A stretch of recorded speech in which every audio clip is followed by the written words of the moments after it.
Good morning Maranatha. Shalom Bapak Ibu dan Saudara yang dikasihi Tuhan Yesus Kristus. Selamat berjumpa kembali dalam Good Morning Maranatha. Pada pagi hari ini, Jumat tanggal 1 Agustus 2025, kita akan bersama-sama mengawali seluruh aktivitas kegiatan kita hari ini dengan kita merenungkan dan membaca firman Tuhan. Dan saya Untung Prasetyo akan membacakannya untuk kita semua. Renungan kita pada pagi hari ini terambil dari buku Renungan Pelita Maranatha yang diberi judul Kamu Harus Beda. Adapun nats bacaan kita terambil dari Efesus 4 ayat 17-24. Dan nats bacaan kita terambil dari ayatnya yang ke-20, terjemahan baru 1. Beginilah firman Tuhan. Tetapi kamu bukanlah demikian. Kamu telah belajar mengenal Kristus. Bapak, Ibu, dan Saudara yang dikasihi Tuhan, sebelum kita masuk dalam renungan kita, mari kita awali dengan kita berdoa. Kami naikkan syukur kami ya Tuhan, karena pemeliharaan Tuhan serta kasih setia-Mu selalu melingkupi kami sepanjang hari. Di pagi hari ini juga Tuhan, kami bersyukur karena sudah Tuhan persiapkan kami untuk kami boleh memulai aktivitas kami. Namun sebelum kami masuk dalam aktivitas kami Tuhan, biarkanlah kami membaca dan merenungkan sebagian dari firman-Mu.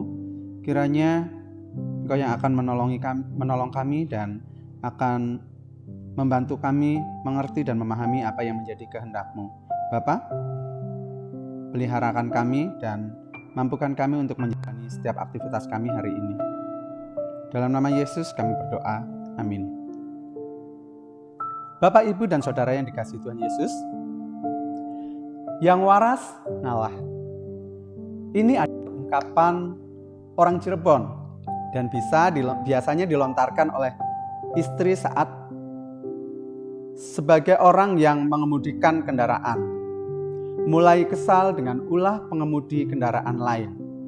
Misalnya, pengemudi lain ugal-ugalan atau menyalip kendaraan tanpa mempergunakan lampu sen.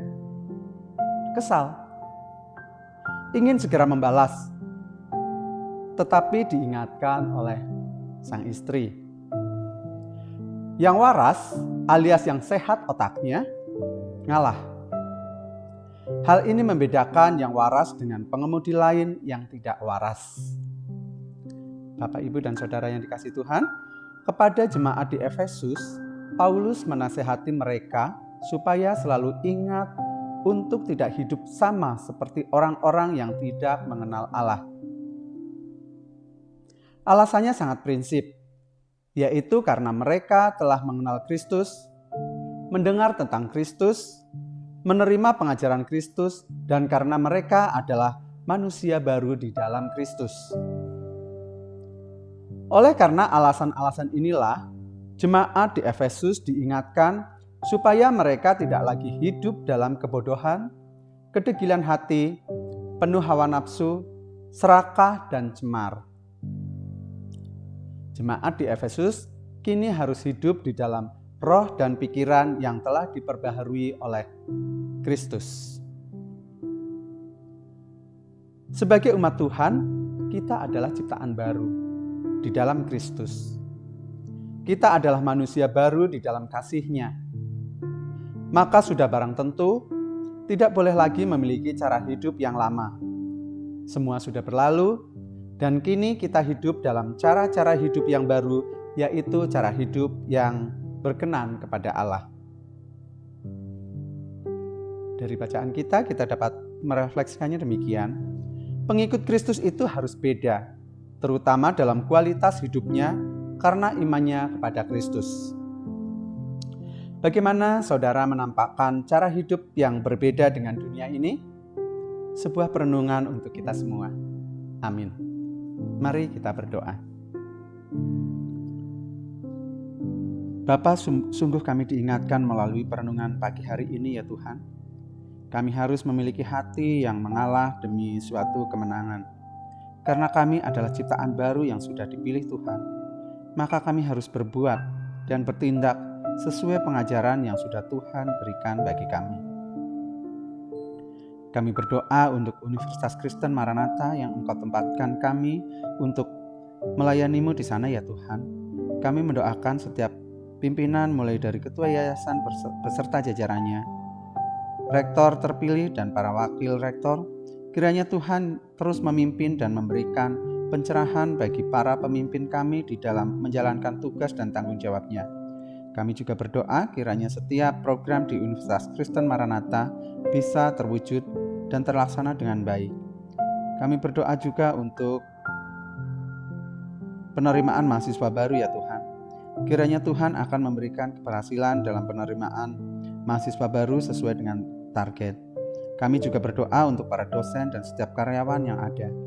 Kiranya Engkau yang akan mengajar dan memberi kami kemampuan bekerja dengan dasar kasih dan rasa takut akan Tuhan, karena Engkaulah guru andalan kami yang akan memampukan kami mengerti makna kasih-Mu. Kami juga berdoa untuk setiap mahasiswa yang menimba ilmu di Maranatha Tuhan. Kiranya Tuhan memberkati mereka satu persatu dimanapun mereka berada, dan menjadikan mereka orang-orang yang berkenan bagi Tuhan, dimanapun nantinya mereka ditempatkan dan bekerja. Biarlah nama-Mu semakin dimuliakan. Seberapa banyak di antara kami yang sedang sakit Tuhan, kiranya Engkau yang menyembuhkan, dan yang akan undur daripada-Mu Tuhan, kiranya Tuhan yang akan rangkul dengan kasih-Mu. Tuhan, persiapkan kami untuk bekerja hari ini. Dalam nama Yesus kami berdoa. Amin. Visi Universitas Kristen Maranatha. Universitas Kristen Maranatha menjadi perguruan tinggi yang mandiri dan berdaya cipta, serta mampu mengisi dan mengembangkan ilmu pengetahuan, teknologi, dan seni abad ke-21 berdasarkan kasih dan keteladanan Yesus Kristus.